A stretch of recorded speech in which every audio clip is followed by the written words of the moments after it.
Welcome to Not Milk Never Milk. Subscribe if you're lactose intolerant. In this video, I will explain how to make mycelium leather. We'll explore the fascinating process of transforming fungal networks into a versatile, eco-friendly material. This innovative approach offers a sustainable alternative to traditional animal leather, significantly reducing environmental impact. You'll learn about its unique properties and why it's gaining traction in various industries. Let's dive into the steps involved in creating this remarkable biomaterial. The journey begins with cultivating the mycelium. First, select a robust fungal strain, commonly Ganoderma lucidum, known for its strong growth. Next, prepare a nutrient-rich substrate, often using agricultural waste like sawdust or straw.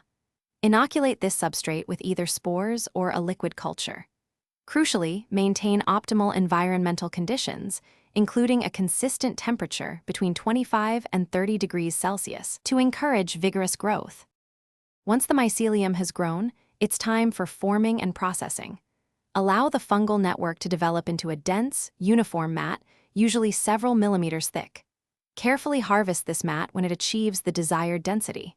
Subsequently, treat the material to improve its durability and make it water-resistant, often through natural cross-linking agents. Finally, press and dry the material to achieve the characteristic texture and strength of leather. The final stage involves finishing and preparing the material for various applications. Natural dyes or protective coatings can be applied to achieve desired aesthetics and enhance longevity.